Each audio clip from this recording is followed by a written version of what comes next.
A college football tradition like no other. Yes, sirree, boys and girls. Or a guy that just won't leave. Wow, that is sad. The Dave Hooker Show. YouTube, Apple, Spotify, and the free Off the Hook Sports app. A presentation of Off the Hook Sports. Back to Dave Hooker.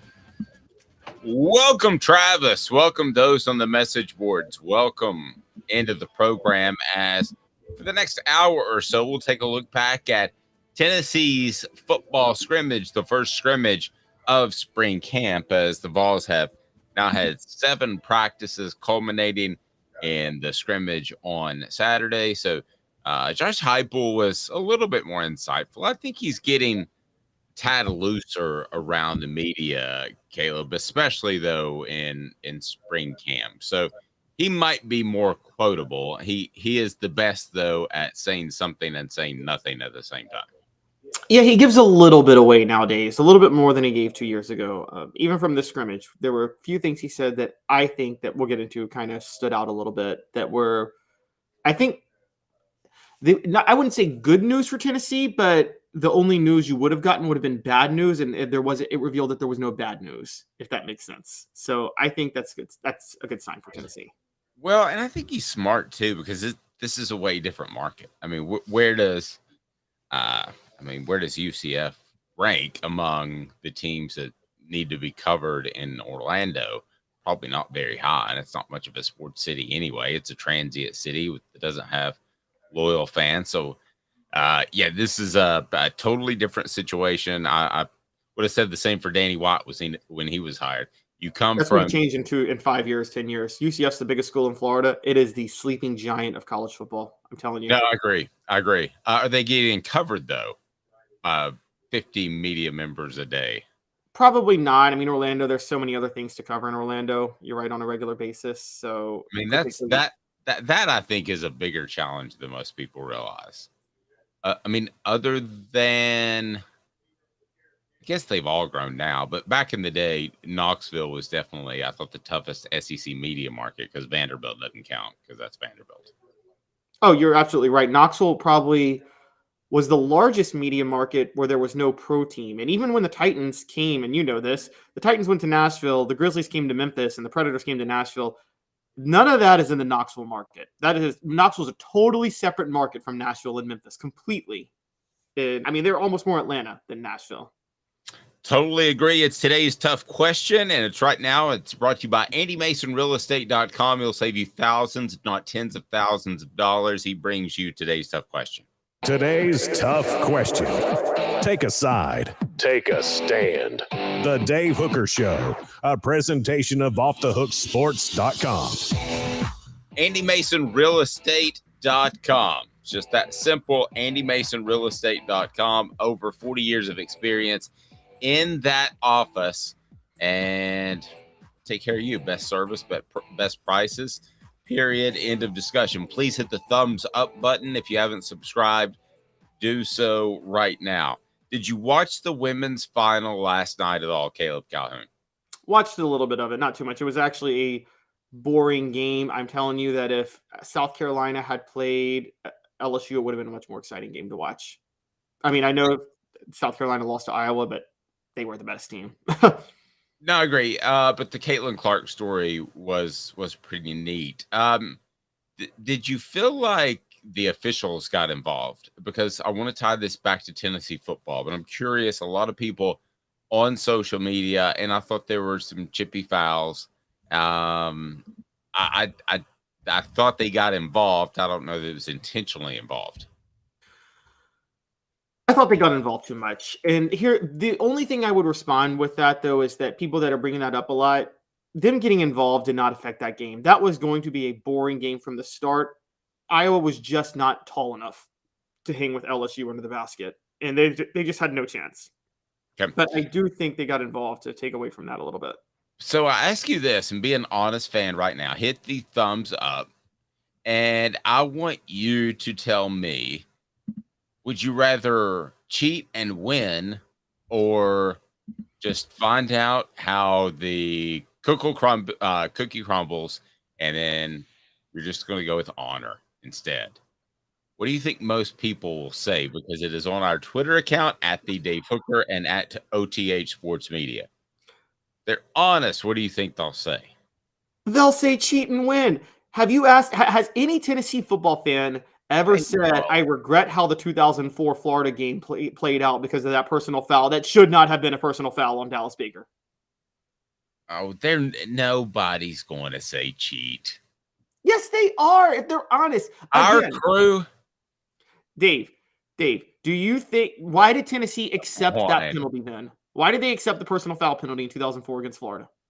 That was not a personal foul. You know the one I'm talking about, right? That set up the Will Hoyt game winner? Yes, I know. That was not a personal foul. You didn't see Tennessee come out and say, well, Jonathan Wade shoved first, so we shouldn't accept this personal foul. Nobody said that. Okay.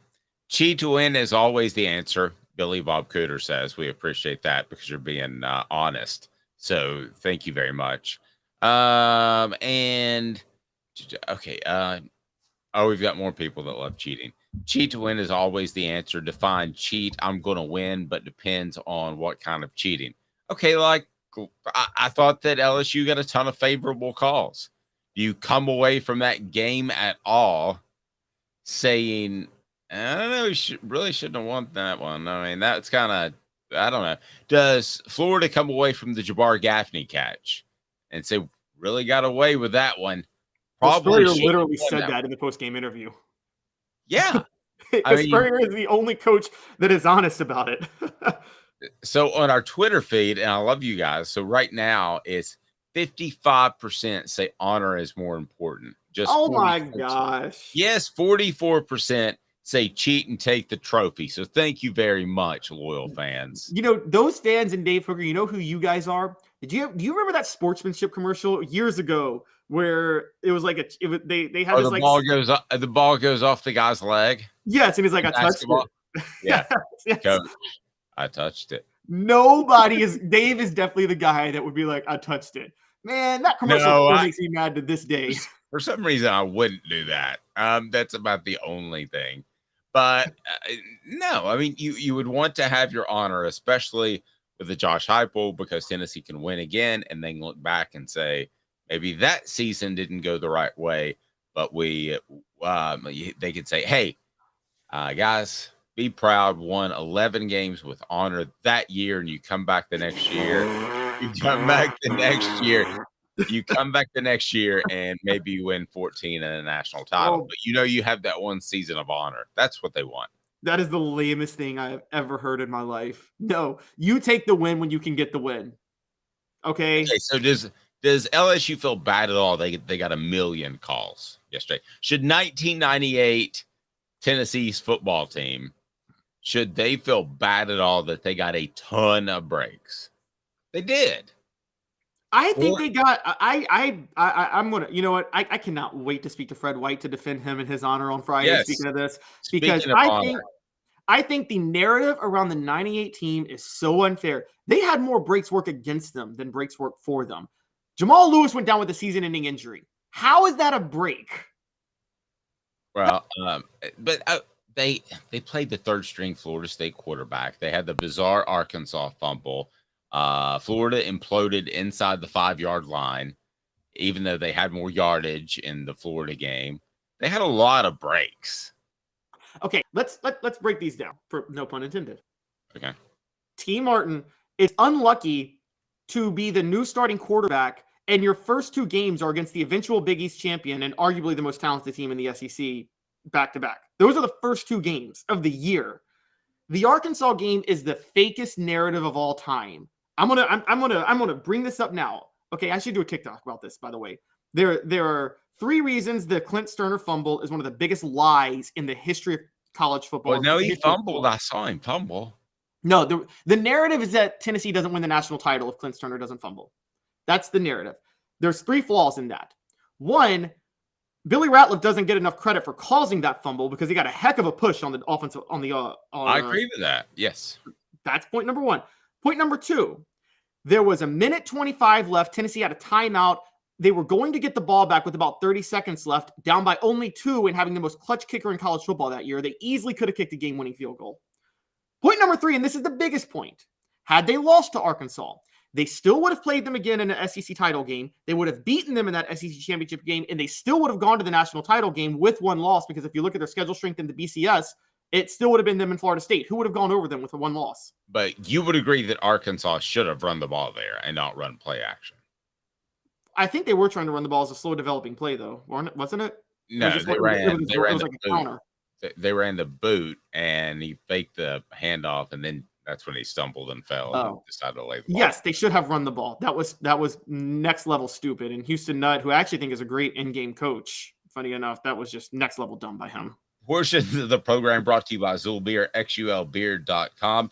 Zool Beer is fantastic, worldwide award-winning craft beer, and wow, they've got parking downtown, which you just don't hear of nowadays, and you will love Zool Beer, a great panoramic view of Knoxville. So your thoughts on practice over the weekend. Here are a couple of things that I'm hearing, and we will do that via 4 Downs. 4 Downs today brought to you by City Heating and Air Conditioning. City Heat and Air, integrity matters at City Heating and Air Conditioning, cityheatingandair.com. We know Dave believes integrity matters. 4 questions, 4 answers. The Dave Hooker Show. 4 Downs. A presentation of offthehooksports.com.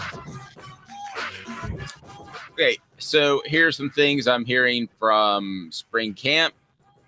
Again, this is not in response to the Dennis Dodd column about Nico, but I do think that maybe the first couple of days, as any freshman would, he would struggle just a little bit. But now Iko Maliava is had a good week of practice in week number 2, which was last week. So that's first down. Again, I think we're nitpicking at this point. Caleb, he's barely been on campus, but that is what I'm hearing and what I'll pass along.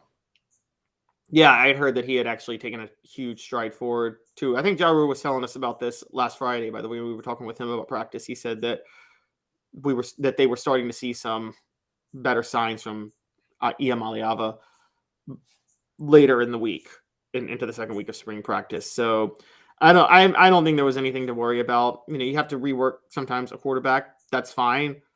If he doesn't start this year, that's still fine, because there's Joe Milton.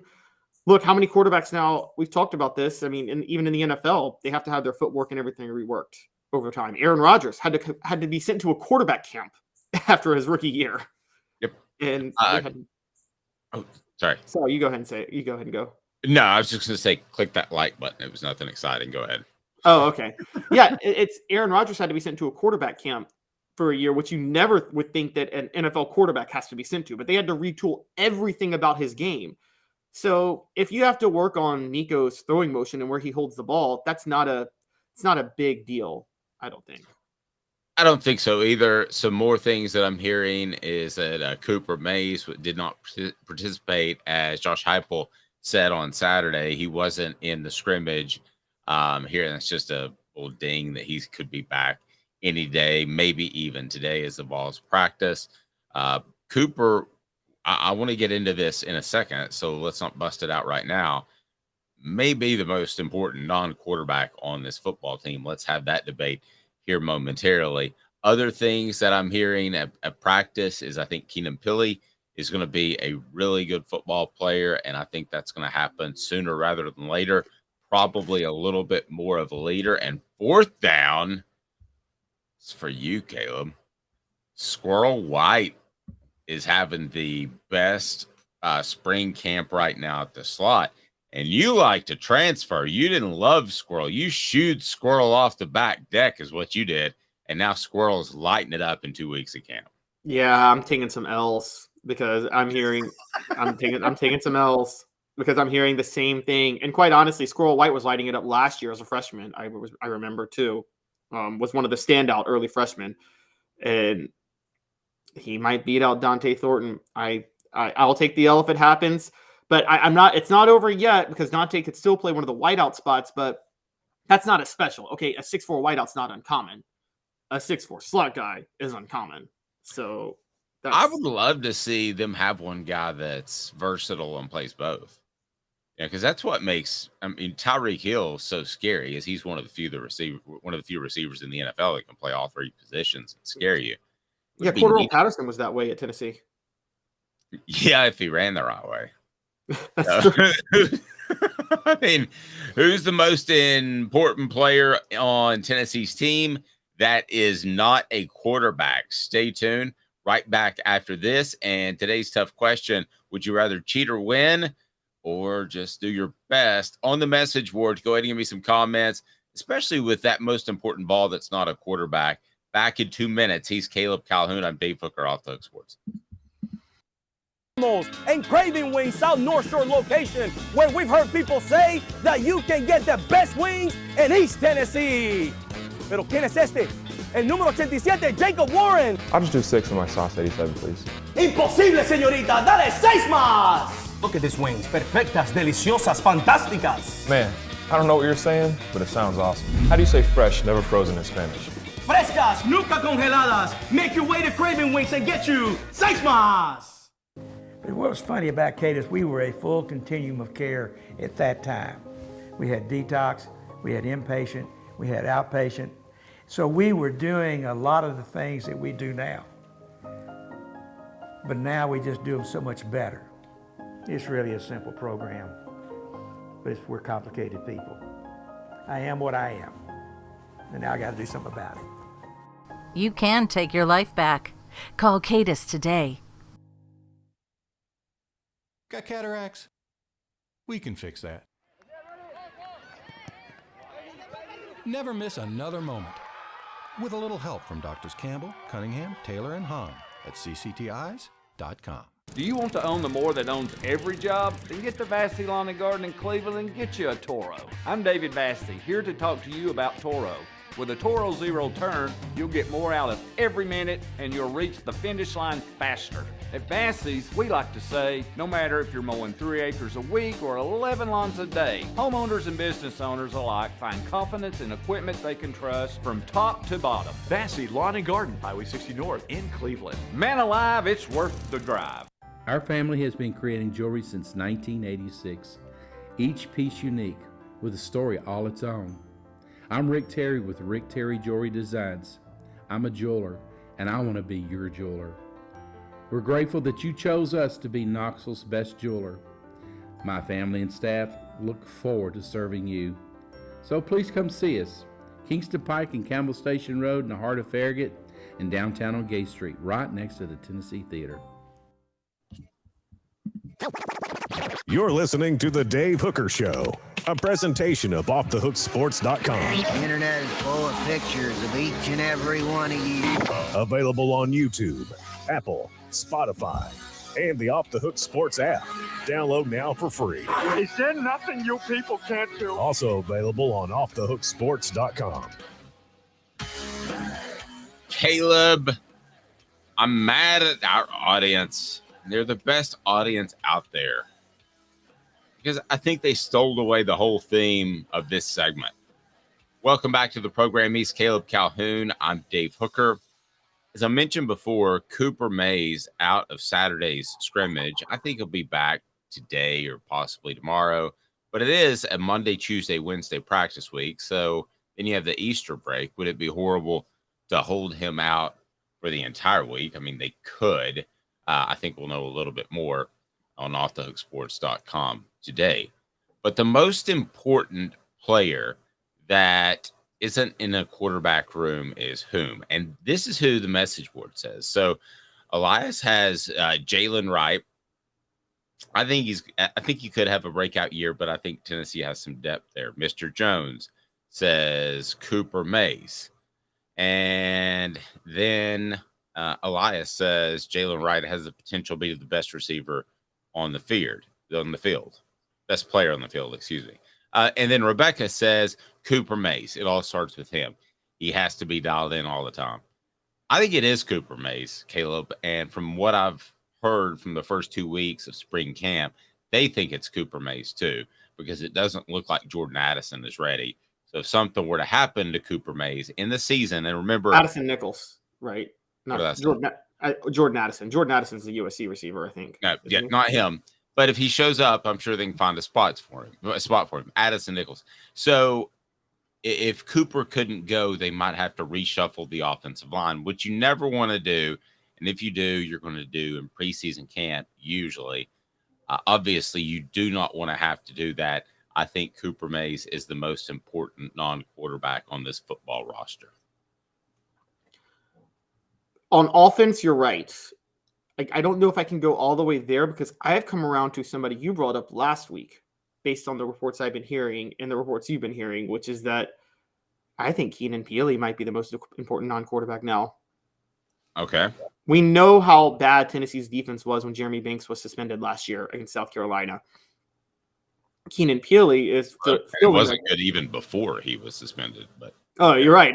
Well, it wasn't good, but it was okay. We might get like 3 to 4 stops a game. I think South Carolina scored a touchdown on all but one possession in that game. It was insane. It was like transformatively bad, like historically bad against South Carolina. And I think that Keenan Peely is there to fill the role, to fill the void Jeremy Banks left. And it sounds like he's doing it early on. So I got to go Keenan Peely at that point. Which I wanted to ask you, Dave, because one good sign, I think, for Tennessee, does this still apply? This used to in football. It used to be, wasn't it, that if the defense was ahead of the offense in spring, that was good news. But if the offense was ahead, that meant your defense was going to be awful. Yes, that's still very, very true. Okay, so it sounds like the defense right now is ahead of the offense in spring ball. So that's one decent sign for Tennessee right now. No, you want to be ahead. If they weren't ahead, that there'd be an issue. Elias says defensively, it's Beasley. Aaron Beasley. It surprised me he led the team in tackles for a loss last year. So I think that's a significant one. But Keenan Peely, I think, can step in there and free up Beasley. So maybe it is Beasley on the defensive side. The defensive side's a little bit more challenging. At some point, Caleb, a defensive back has to emerge, right? Whether it's Jalen McCullough without the off-field issue that may have not been his fault or whatever, a guy's got to take a next step. Right? I think McCullough's going to have to be the one to hold the unit together. I don't know if a cornerback has to emerge. One didn't last year. I mean, it's... And as we talked about it before, that's typically a natural skill set. If one was going to emerge, he probably already would have emerged. For those that haven't heard our take on the program before. Somebody has to emerge, even if it's the Matthews kid or the Gibson kid, the 2 incoming freshmen. Somebody has to emerge. So, Dave, you covered this team, so I got a question. Is the cornerback play right now to you worse than it was on that 2000 Tennessee team, the one right after Deion Grant? I know he didn't play cornerback, but the one right after all those secondary players went pro? So, the one with Willie Miles? Yeah. Well, from 98 to 2000, you went from Steve Johnson and Dwayne Goodrich at corner and Fred White and Deion Grant. To not them at corner or safety. I mean, yeah.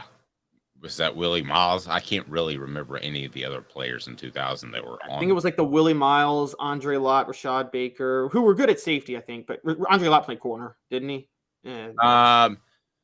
Lott played corner. He turned into a good player. It just seemed like there were a lot of guys that didn't get a lot of playing time. You got to remember that group before them was really selfish. They wanted all the practice time. Oh, they wanted the practice time. It was, yeah. I mean, you got a championship to play for. You need the practice time, so. Yeah, and they thought they had too. And I still say that 99 team's better than 98 team because they allowed T. Martin to do more things. They did, including things they shouldn't have allowed them to do, like calling a play action on 2nd and 3 when they're in field goal range against Florida down by 2. Did you remember that?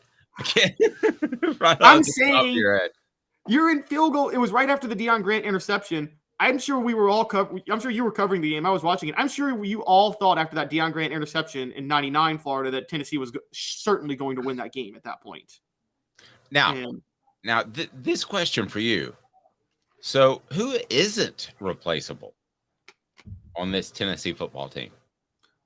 Well, we got Cooper Mays and Keenan Peely are not replaceable. They're not. Okay, but they're the ones. And Peely's a little bit of a reach for you. I mean, he just showed up on campus, but I'll give you Peely. By default, being competent makes him irreplaceable. I'll give you Peely, but Omari Thomas. It's probably the next tier. They could survive, but it would be a major blow. So the top tier is just can't lose them. The second tier is ouch, this is going to hurt. Okay, what about Gerald Mincy? I think he's going to emerge in the top tier this year. I think he'll emerge. I wouldn't put him there as of April the 3rd. Okay. There is no receivers irreplaceable. The receivers are all replaceable. Just because there are other good ones. Yes, exactly. There's so many good ones, and Josh Heupel's system allows for so many of them to be good too. McCullough, I would say McCullough. I would go and do McCullough. I would give McCullough that. I mean, he's the only experienced safety out there. Coming up, can anybody beat Georgia but Georgia?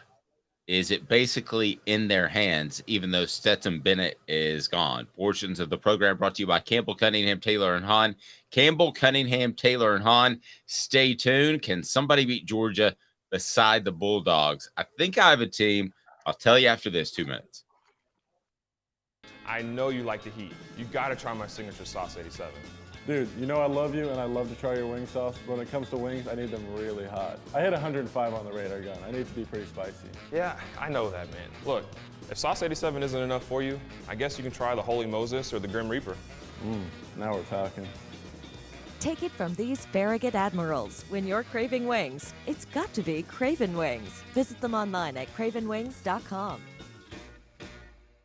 With all that sun, sand, and salt water, the beach is a very relaxing place. Unless you wear contacts. Ow! Open your eyes to the best the beach has to offer with LASIK vision correction from Campbell Cunningham Laser Center. Hi, Mike Davis here with City Heating and Air, reminding you to always dare to compare. Our team provides quality local heating and air service, installation, and maintenance across East Tennessee. We use only the best equipment like American Standard heating and air conditioning for your residential, new construction, or commercial needs. Honesty, dependability, and customer satisfaction have been the cornerstones of our business since 1961. City Heat and Air. Dare to compare. Before Cadis, I was really heavy into the drug culture. I was selling drugs. I was just constantly in pain. I was missing like a good support system in my life. Cadis has given me everything that I need in order to successfully have a wonderful recovery, in order to have a life that I didn't even know was possible. And it's not just about me anymore, and I love that. I absolutely love it. You can take your life back. Call Cadis today.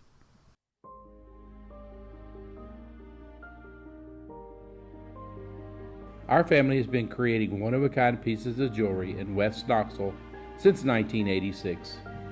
Each piece is a combination of unique processes that bring your idea to life. Every day in our shop, a truly special item with a story all its own is being manufactured in our facility, bringing the history and family sentiment into a whole new generation of life. We are grateful that you chose us to be Knoxville's best jeweler, a title that we value and respect. Because to me, being a jeweler and owning a jewelry store are not the same thing. I'm Rick Terry. I'm a jeweler, and we want to be your jeweler. Kingston Pike and Campbell Station Road in the heart of Farragut, and downtown on Gay Street right next to the Tennessee Theater. You're listening to The Dave Hooker Show, a presentation of OffTheHookSports.com. The internet is full of pictures of each and every one of you. Available on YouTube, Apple, Spotify, and the Off the Hook Sports app. Download now for free. Is there nothing you people can't do? Also available on OffTheHookSports.com.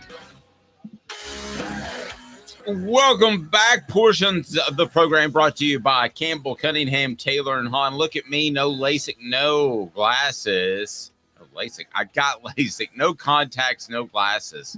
Having a Monday, Caleb. Work with me. And I had LASIK. And I'm in great shape. I can see up close. I can see far away. I'm golden. I had my final checkup last week. They are awesome, and they care about me. Found another issue that my other eye doctor was able to take care of. They also have different eye vision centers. They're awesome. Cataracts too. They can take care of that. It's awesome not having contacts or glasses. So he's Caleb Calhoun. I'm Dave Hooker, Off the Hook Sports. And again, Campbell, Cunningham, Taylor, and Hahn, their doctors are local. So there was a column over the weekend, and it concerned the University of Georgia. And basically the context was, can anybody beat Georgia but themselves? I ask you that question. What the age? What the? What was he thinking? Release the hounds. The Dave Hooker Show. Keep cool. A presentation of OffTheHookSports.com.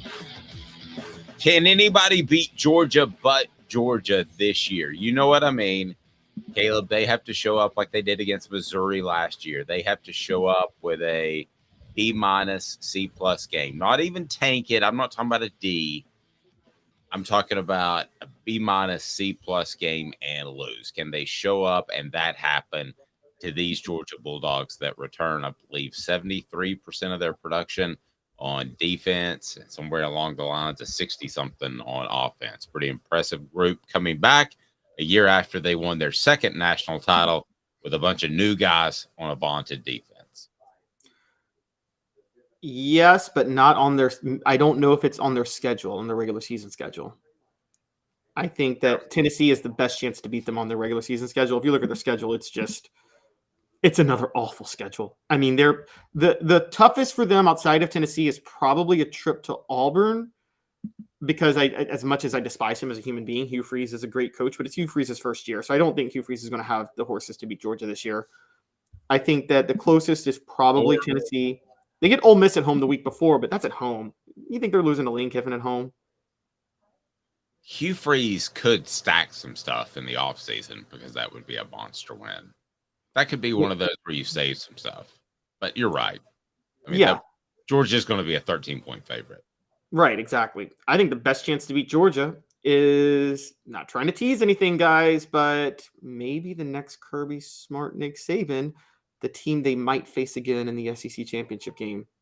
I'm talking about LSU. I'm on a watch out for a potential LSU dynasty happening very, very soon, guys. I think that could happen, but I think that's a year away. I'm going to say Alabama, absolutely, because Nick Saban is now playing Georgia at Georgia's own game. Okay, so he's saying, I'm going to go back to being a little bit more conservative. I'm going to control the ball. I'm going to have an equal emphasis on defense. Now, this is the opposite of what Josh Heupel is doing.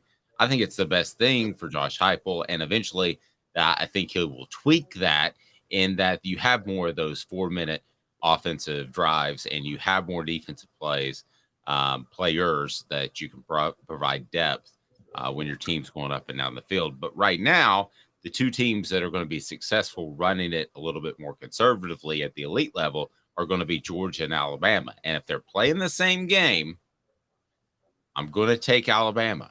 I think that Alabama can beat them in an SEC title. I'm not disagreeing with you on LSU. I just want to see it. I think that I'll take Nick Saban against Brian Kelly right now, and I want to see that talent at LSU, which it probably will, get to the Alabama level. All right, I'm going to totally disagree with you on this.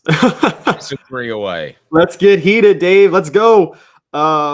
Put your boxing gloves on. No, I think Alabama's the 1 year away. I think this Alabama team that we're going to see this year would get obliterated by Georgia. I don't think the talent is there on Alabama this year. They're either going to have the worst quarterback in the SEC starting for them, or they're going to have a freshman who hasn't started at all this year and who is not Bryce Young. And so I think this is a rebuilding year for Alabama, and I cannot believe I'm saying those words are coming out of my mouth. But Alabama is going to have a rebuilding season this year. I could see 8-4. Oh, well, I don't think that's going to happen. Let's remember this. I mean, they lost 2 games at the last second to Tennessee and LSU. They won 5 in the last second, it felt like. Was that? Yeah. It seemed like they won 5 in the last second, though. So. Well, that's true. You can play that either way. But the reason I don't think that Alabama will be in as much of a rebuilding year, and remember, Georgia is replacing their most successful quarterback of all time, Caleb.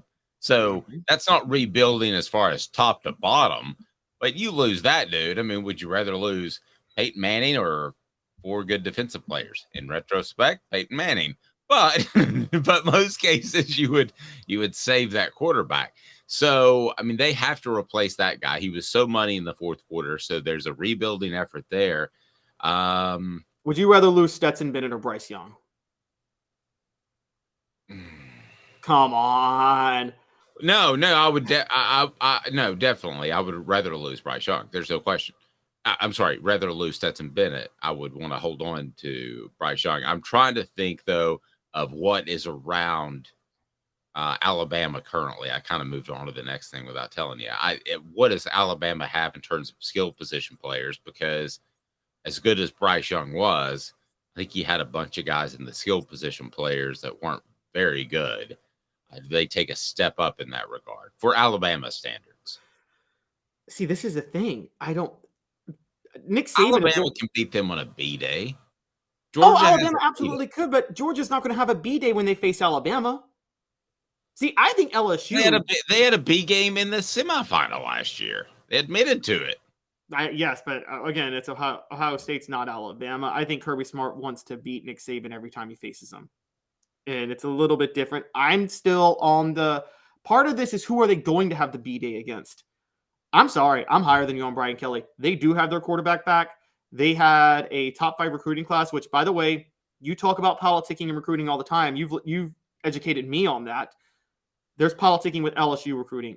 Louisiana recruits are the most underrated recruits in all of college football. If you look at where their star ratings is and how many of them go to the NFL and turn into superstars. True. They are Nashville kids are the most overrated in the country. I'm going to say it. I say it. Tennessee fans, you can get mad at me all day. Nashville recruits are the most overrated recruits on recruiting services. They are so far. I think that has to change just from a number standpoint. At some point, 5-10 years from now, I think it has to change. But anyway, yes, it's kind of like you look at Aaron Rodgers and you're like, forget about those other Bill Tedford quarterbacks. That guy's really good. I just think at some point it has to be a good area. You might be right. It's got to change at some point. But since I've been covering, Nashville kids have been the most overinflated recruits by far.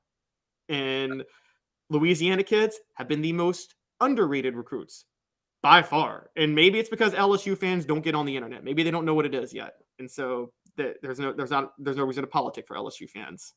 But they got a top 5 recruiting class that was very Louisiana heavy this past year, if you look at it. And so when you say politicking for LSU, I don't think there's politicking for LSU to get better ratings. I don't think Brian. No, that's my point. Yeah, I don't think Brian Kelly's the type of coach that cares.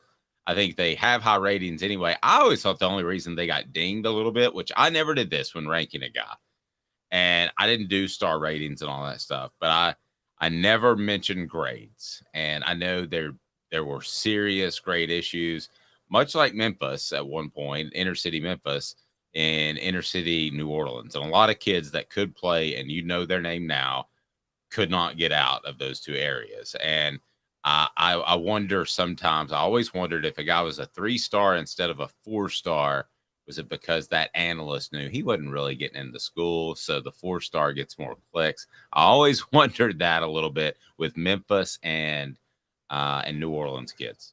Yeah, but the big difference is since the advent of the lottery scholarship, which came in 2003, I think, to the state of Tennessee, Tennessee has held at least some bit of a standard, not like a high standard for athletes, but some form of standard. I don't think LSU has any standard. I think LSU is like West Virginia at that point.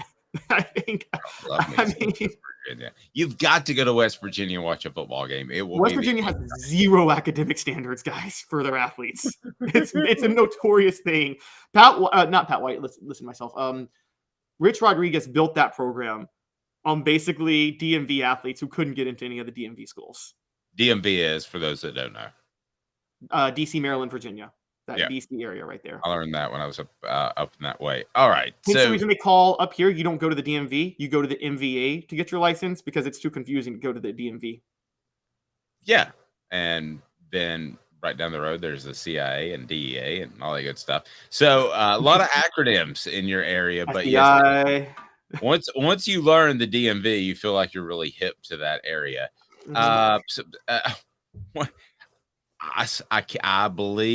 I believe in my heart that in a straight up game, both teams play B+, that Alabama can beat Georgia. I think they can. I just don't think they will. Look, this is going to be Nick Saban's worst team since 2010. I am telling you that now. This is Nick Saban's worst team since 2010. What'd they go in 2010? They went 10-3. Well, that's still pretty good. They got blown out by South Carolina that year. I don't think LSU's ready, but in this transfer portal world, maybe they are. We'll have some Tennessee recruiting news. Hang tight with me for 2 minutes more on the Vols and why there's another team that maybe. I know you like the heat. You got to try my signature sauce 87. Dude, you know I love you and I love to try your wing sauce, but when it comes to wings, I need them really hot. I hit 105 on the radar gun. I need to be pretty spicy. Yeah, I know that, man. Look, if sauce 87 isn't enough for you, I guess you can try the Holy Moses or the Grim Reaper. Now we're talking. Take it from these Farragut Admirals. When you're craving wings, it's got to be Craven Wings. Visit them online at cravenwings.com. With all that sun, sand, and salt water, the beach is a very relaxing place. Unless you wear contacts. Ow! Open your eyes to the best the beach has to offer with LASIK vision correction from Campbell Cunningham Laser Center. Hi, Mike Davis here with City Heating and Air, reminding you to always dare to compare. Our team provides quality local heating and air service, installation, and maintenance across East Tennessee. We use only the best equipment like American Standard heating and air conditioning for your residential, new construction, or commercial needs. Honesty, dependability, and customer satisfaction have been the cornerstones of our business since 1961. City Heat and Air. Dare to compare. Before Cadis, I was really heavy into the drug culture. I was selling drugs. I was just constantly in pain. I was missing like a good support system in my life. Cadis has given me everything that I need in order to successfully have a wonderful recovery, in order to have a life that I didn't even know was possible before. And it's not just about me anymore, and I love that. I absolutely love it. You can take your life back. Call Cadis today.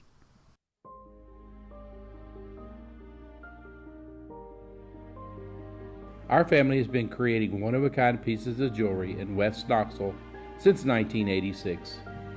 Each piece is a combination of unique processes that bring your idea to life. Every day in our shop, a truly special item with a story all its own is being manufactured in our facility, bringing the history and family sentiment into a whole new generation of life. We're grateful that you chose us to be Knoxville's best jeweler, a title that we value and respect. Because to me, being a jeweler and owning a jewelry store are not the same thing. I'm Rick Terry. I'm a jeweler, and we want to be your jeweler. Kingston Pike and Campbell Station Road in the heart of Farragut, and downtown on Gay Street right next to the Tennessee Theater. The Dave Hooker Show, a presentation of OffTheHookSports.com. The internet is full of pictures of each and every one of you. Available on YouTube, Apple, Spotify, and the Off the Hook Sports app. Download now for free. Is there nothing you people can't do? Also available on OffTheHookSports.com.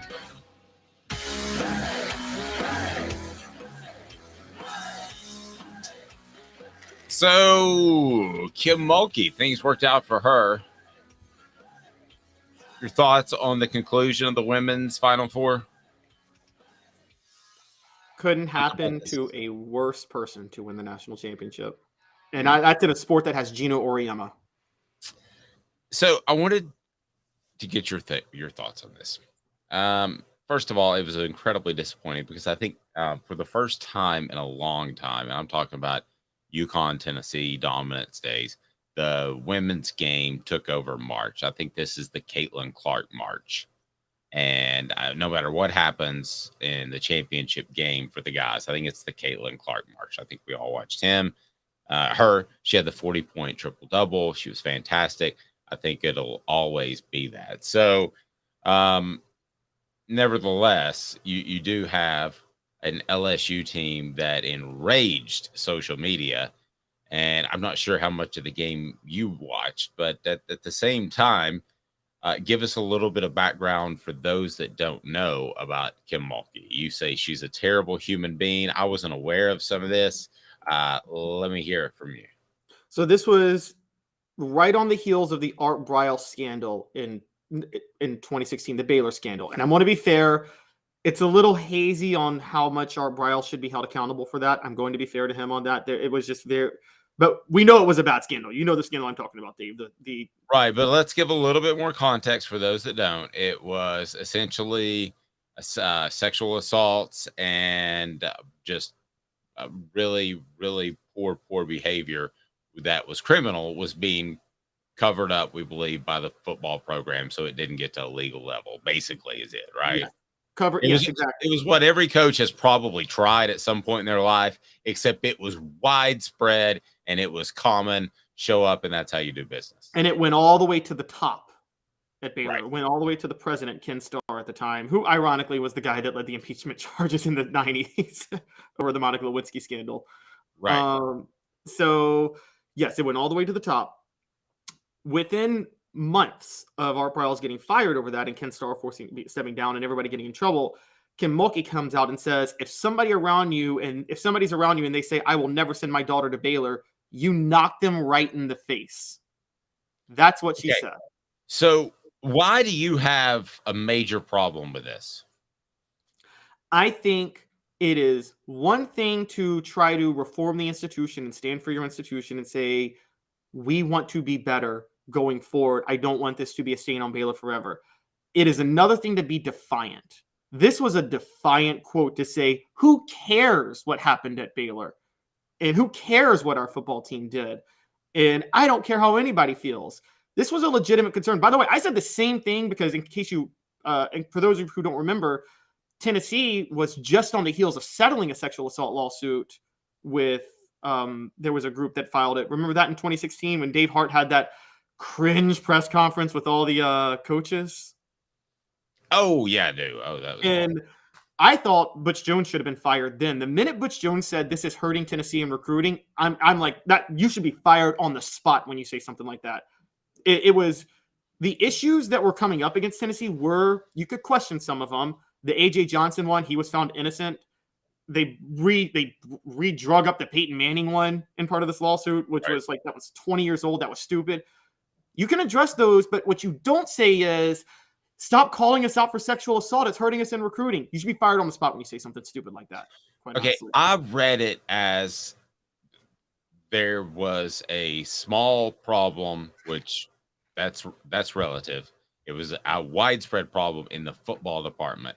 But if she's talking about whether or not you should send your kid to Baylor and you're basing it just off that scandal, I think that would be stupid because I don't know this. Baylor may have an incredibly safe campus. There may have just been a little group of people that were unsafe and they were also football players. So I'm trying to said, I'm tired of hearing about the scandal. What? She also said, I'm tired of hearing about the scandal within months. Yeah, that's all it was.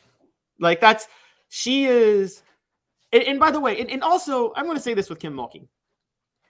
If you're one of her players, she doesn't back her players that much, and that's always annoyed me to a certain degree. I feel like, where was she yesterday when all the stuff was coming at Angel Reese? You know, you can feel however you want to feel about Angel Reese doing this at the end. The fact of the matter is, she was doing that to Caitlin Clark because Caitlin Clark had been doing that the whole tournament. I defended Caitlin Clark. I'm defending Angel Reese. You have every right to do it. If you want to talk trash, fine. But then don't complain when you lose and someone talks trash to you for losing. Okay, but here's the question I have for you. You have somebody that is a proven winner, and the last time they did something like this, where you could look back at their past and you could say there's a questionable thing going on, would be really with the basketball program. It would be Donnie Tyndall, because he had the unresolved issues of grade fixing, and then you would say Bruce Pearl. They really haven't done anything like this. I've heard nothing from a Josh Heupel. I heard nothing. I heard some stuff about Jeremy Pruitt when he was hired. I didn't hear anything bad about Butch Jones. Didn't hear anything bad about Derek Dooley. So you knew this going in. Don't you think, though, the Tennessee fan base would rather have Kim Mulkey and a national title today than they would having their honor and Kelly Harper, who seems to struggle to get the right players in the game? Yes, I do. I don't think it's right, but I do. I mean, put it this way. It's very similar to let's compare the Kim Mulkey thing that what I was talking about to the Greg Schiano thing in 2017, because I'm going to be honest about Tennessee fans nixing the Greg Schiano hire. If Greg Schiano had the same scandal, but it was Nick Saban, they wouldn't have nixed the hire. Yes. Were they up? What the problem is, people need to understand this is how sports works. Your success has to outweigh your scandals. And Greg Schiano did not have enough success to outweigh the baggage that came with him. It's the same, by the way, with athletes. And I've said this for a while. People talk about both sides of the debate. People say Tim Tebow was blackballed for his faith. They say Colin Kaepernick was blackballed for the stance he took. If Aaron Rodgers had that same stance, he wouldn't have been blackballed. Your success has to outweigh your baggage. It's just that simple. And I still say that if Ray Rice had been at an elite level, he would have found a job after he decked his wife. He had started the slide. He had started the slide. It was a running back. So why would you take a running back when you can get those guys absolutely anywhere? Some things that I want to see out of Tennessee's third week of spring practice. 2 minutes, right back with you. Your thoughts. What would you like to see out of camp? What would you like us to keep our peepers out for? Give me some input on the message board. We greatly appreciate that. He's Caleb Calhoun. I'm Dave Hooker. Back in 2 minutes off the Hook Sports. And I'll tell you something about Vassy Lawn and Garden. To own the more that owns every job, then get to Vassy Lawn and Garden in Cleveland and get you a Toro. I'm David Vassy, here to talk to you about Toro. With a Toro Zero Turn, you'll get more out of every minute and you'll reach the finish line faster. At Vassy's, we like to say, no matter if you're mowing 3 acres a week or 11 lawns a day, homeowners and business owners alike find confidence in equipment they can trust from top to bottom. Vassy Lawn and Garden, Highway 60 North in Cleveland. Man alive, it's worth the drive. Hi, Mike Davis here with City Heating and Air, reminding you to always dare to compare. Our team provides quality local heating and air service, installation, and maintenance across East Tennessee. We use only the best equipment like American Standard heating and air conditioning for your residential, new construction, or commercial needs. Honesty, dependability, and customer satisfaction have been the cornerstones of our business since 1961. City Heat and Air. Dare to compare.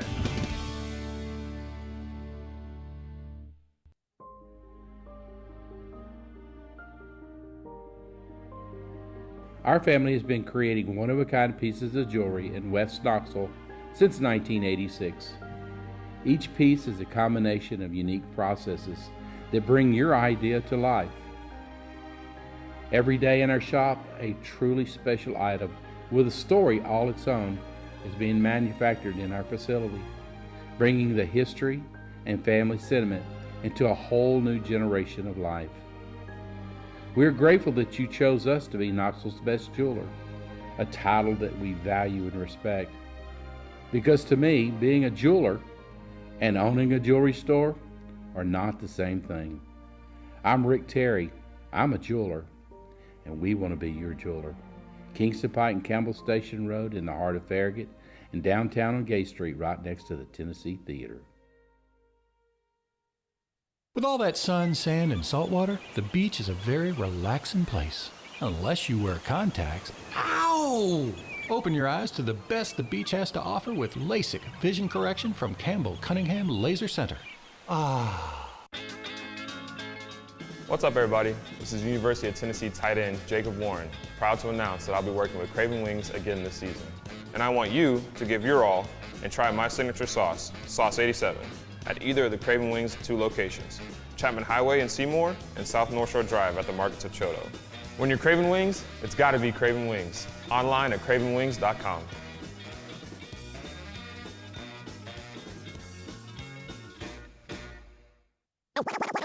You're listening to The Dave Hooker Show, a presentation of OffTheHookSports.com. The internet is full of pictures of each and every one of you.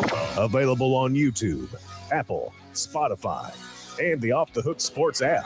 Download now for free. Is there nothing you people can't do? Also available on OffTheHookSports.com. Let's get into some questions about the football Vols as what do they need to accomplish in week 3 suddenly of spring camp. And that's brought to you by Craft Treats, crafttreats.com. If you go to crafttreats.com, use the promo code Off the Hook. That's the promo code Off the Hook, and you will get 20% off your purchase. They've got the CBD chill pills that will help with your dog's arthritis, stomach issues, or how about anxiety? They can do that too. But they've got all kinds of treats, CBD or not. So check them out. Mr. Jones had a practice question. Will Christian Harris and Rodney Harrison's son see any time at safety? I think it's wide open for pretty much everybody. Mr. Jones, I'll ask about him specifically. However, I do think there are people ahead of him in the depth chart at this point, Caleb. Yeah, I think so too. There has been in the past, there have been defensive backs more than other positions who are sons of former players who were more ready early on to play, didn't necessarily have high potential, so they usually got surpassed by their sophomore, junior years. I'm thinking more. I have a lot of respect for the guy, but Todd Kelly Jr. And I'm also thinking Balin Buchanan when he committed to Tennessee. A lot of them, they were ready to go early, but they just. A lot of times they're ready to go early because you know the game, but you don't really develop that much, which that may be all Tennessee needs at safety this year is somebody who's ready to go. Yeah, and just because I think this is funny because I was watching this power lifter documentary and the two brothers were like 6'5" and 6'7", and the parents were 6 feet and 5'6". Just because you have parents of a specific genetic makeup physically doesn't mean you're going to carry that gene. It doesn't mean. I mean, here's a great example. James Berry had it at almost elite level. Eric Berry had it at an elite level, and the Berry brothers almost an elite level. Elliot and Evan. Yeah, I can't tell you if that was just work ethic, but to me, I think that genetics are not a guarantee that Peyton Manning's dad, Archie Manning, is going to have quarterback sons propping up left and right. And that's actually the craziest one, though, because Peyton Manning, you would think he had his dad's genetics because he became a great quarterback, but he did not have his dad's athletic ability at all. Not even close. They're completely different players. Yeah. And Eli was closer to Peyton, I feel like, than his dad. But then here comes Arch, who's more like his granddad, Archie. Yeah, I mean, that's what we've been told at this point, and I would think so. So other things that you want to see develop at spring camp this week, obviously we want to see Cooper get healthy as he was held out Saturday's camp. I'll be interested to see if he's not, though, who they may put in that second string center position, because I'm not sure the guys behind him are ready. Could they give another guy some work there that plays guard currently? As far as the secondary, I want to hear more about, or the second level of coverage, I should say. I want to hear more about what Aaron Beasley is able to do with Keenan Peely, freeing him up a little bit. So that's important. And then I think that, it's, Tennessee's defense won the day on Saturday by all accounts, but Caleb, they need to win the day on offense. We're dealing with just a couple of weeks left. I mean, you want your offense to look good to give Joe Milton some confidence in the offseason. Yeah. For me, the most important thing is me being proven right. That's more important than anything else. It is the most important at all times. Yes. So what I want to see is Dante Thornton ball out and just break out and emerge over the next 2 weeks. You are so on the Dante Thornton bandwagon.